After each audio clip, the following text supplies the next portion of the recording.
আজকে আমরা সমবেত হয়েছি এখানে এই স্বাধীনতা দিবসে উদযাপন করার জন্য। আজকে খুব উৎসাহিত হচ্ছে দেখে যে এত লোকের উপস্থিতি। ৪৭ বছর পরে লোকের যে উপস্থিতি বাড়ছে, কমছে না।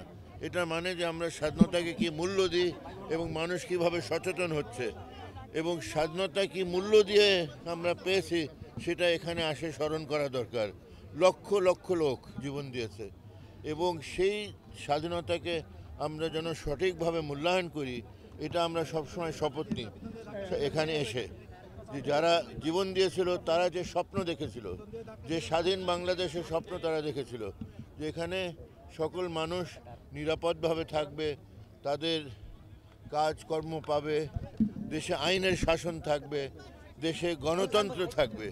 এই যে মূল নীতিগুলো আমাদের সংবিধানে আছে, গণতন্ত্র, সমাজতন্ত্র, ধর্মনিরপেক্ষতা এবং জাতীয়তাবাদ, এই চার মূলনীতিকে সামনে রেখে কিন্তু লাখো লাখো আমাদের শহীদরা জীবন দিয়েছিল।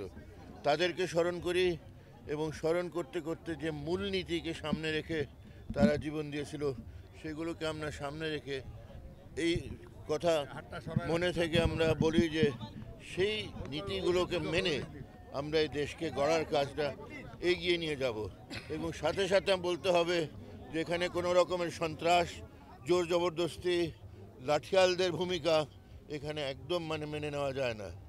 যারা রুগ্ন রাজনীতি করে, তারা লাঠিয়াল ব্যবহার করে, তারা কালো টাকা ব্যবহার করে, তারা জনগণকে মর্যাদা দেয় না।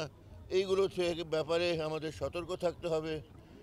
ঐক্যবদ্ধ হয়ে আমরা অবশ্যই স্বাধীনতার মূল্যবোধ সব কিছুকে রক্ষা করব, এটা আমরা বিশ্বাস করি এবং ইনশাল্লাহ ঐক্যবদ্ধ জনগণের বিজয় অনিবার্য। ধন্যবাদ।